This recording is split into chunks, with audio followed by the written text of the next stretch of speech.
वही तो सवाल है ना, काला जादू शब्द कह लीजिए या खुद का जादू कह लीजिए, वो जादू चलता क्यों नहीं है कांग्रेस पार्टी का? आप इस सवाल का जवाब दीजिएगा। शहजाद आपकी बातों पर जवाब देना चाह रहे हैं। शहजाद, जो रेवड़ी कल्चर का जिक्र प्रधानमंत्री की ओर से किया जा रहा है, वो तो सरकार भी कर रही है ना।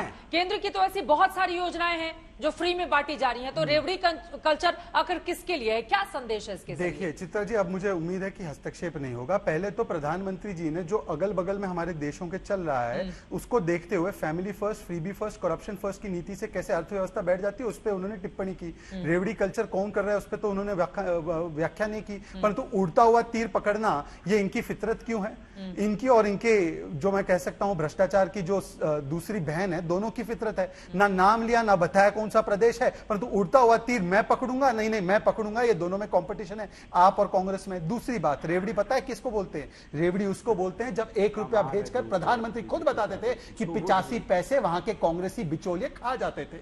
आज जब 1 रुपया भेजा जाता है डीबीटी के माध्यम से तो वो 1 रुपया गरीबों तक पहुंचता है। इसीलिए 12 करोड़ जब टॉयलेट बनते हैं, इसीलिए जब 9 करोड़ उज्ज्वला सिलेंडर दिए जाते हैं, इसीलिए 80 करोड़ लोगों को राशन दिया जाता है 2 वर्षों तक, इसीलिए जब 1,80,000 करोड़ की किसान सम्मान निधि दी जाती है 12 करोड़ किसानों को, तो 1 रुपया भी किसी बिचौलिए के हाथ में नहीं जाता। और यही तो दिक्कत है। पहले आप तो अनेकों लाखों शेल अकाउंट्स बनाकर, मैं आपको बताता हूँ बुनियादी फर्क बताता हूँ। नहीं, मुझे ऐसा लगता है, एक सेकंड अभय जी, शहजाद जी, मुझे ऐसा लगता है पार्टियां कोई भी हो, अगर ये रेवड़ी कल्चर किसी भी पॉलिटिकल पार्टी को फायदा पहुंचा रहा है लेकिन देश को नुकसान कर रहा है, तो सबको खुद के भीतर देखे जाने की जरूरत है। लेकिन यहाँ पर जो बिल्कुल गरीब लोग हैं उनकी बात अगर छोड़ दें, लेकिन बड़ी ऐसी आबादी है जिसको फ्री की कल्चर की आदत दिलवाई जा रही है। मैं दोनों का अंतर आपको बताता हूँ।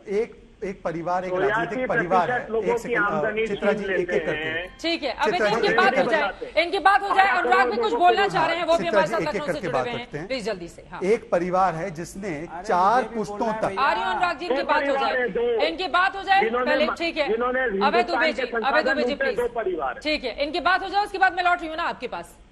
शहजाद जी, एक राजनीतिक परिवार है जिसने 4 पुश्तों से कहा कि हम गरीबी हटा रहे हैं। अभी तक गरीबी नहीं हटी, केवल रॉबर्ट वाड्रा की गरीबी हटी होगी या उनके इर्द गिर्द जो इनके चाटुकार है उनकी गरीबी हटी होगी, परंतु आज तक वो गरीबी नहीं हटा पाए। आज IMF की रिपोर्ट, कृपया करके चित्रा जी, क्या चल रहा है? मैंने तो सारी बातें सुनी है, मेरी बात को डाउन कर रहे हैं जनता के बीच। एक तो ये सारे पैनलिस्ट है समाजवादी कांग्रेस, आप उनको शांत करवाइए, मुझे बात कर रहे हैं, उसके बाद जवाब दीजिए। किसी नाराजगी के, पर मैं तो बीच में नहीं बोला, बार फ्लो टूटेगा कैसे जनता समझेगी? आराम से, ठीक है, आराम से डिबेट में बैठे हुए हैं, फ्लो बन जाएगा आपका। शहजाद जी अपनी बात को आगे बढ़ाइए, बोलिए। देखिए, मैं बड़े सम्मान पूर्वक एक बात बताना चाहता हूँ। एक तो उन्होंने बताया नहीं कि तिथि 5 अगस्त की क्यों चुनी, 4 अगस्त की भी चुनते, 19 जून की भी चुनते और काले कपड़े पहन के नाचते रहते पूरे देश में। परंतु मैं इनसे सवाल पूछना चाहता हूं, एक परिवार ने क्या कहा 4 पुश्तों तक? गरीबी हटाओ, गरीबी हटाओ, गरीबी हटाओ, गरीबी हटाओ। आज जाके IMF की रिपोर्ट आई है